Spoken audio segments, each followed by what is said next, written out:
C'est l'esprit qui vivifie, la chair ne sert de rien. Les paroles que je vous dis sont esprit et vie. Seigneur, à qui irions-nous? Tu as les paroles de la vie éternelle. Jean 6, 68, 68. Dieu nous a aussi rendus capables d'être ministres de la nouvelle alliance. Non de la lettre, mais de l'esprit, car la lettre tue, mais l'esprit donne la vie. 2 Corinthiens 3, 6. Notre Seigneur venait de dire qu'il était le pain de vie. Jean 6, 48. Que sa chair et son sang étaient nourriture et breuvage de vie éternelle. Plusieurs de ses disciples avaient trouvé cette parole dure, impossible à comprendre. Jésus leur explique alors que ce ne serait qu'après avoir reçu le Saint-Esprit qu'ils pourraient en discerner le sens. C'est l'esprit qui vivifie, la chair ne sert de rien.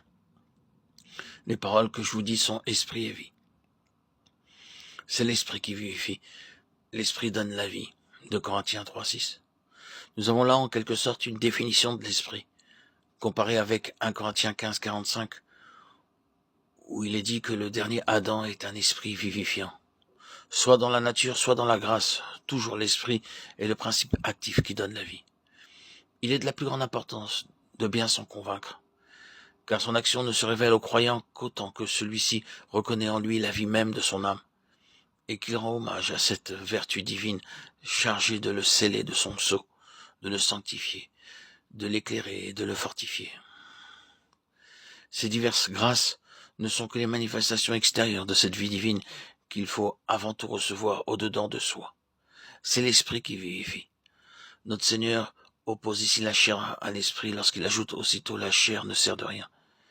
Il n'entend pas par là la chair source de péché, mais la chair occupée de choses religieuses, la force morale par laquelle l'homme naturel et aussi le croyant, non entièrement soumis à l'esprit, cherche à servir Dieu, à connaître et posséder les choses divines. C'est dans le même sens que Paul parle de la lettre qui tue, de Corinthiens 3, 6. L'économie de la loi était l'économie de la lettre et de la chair.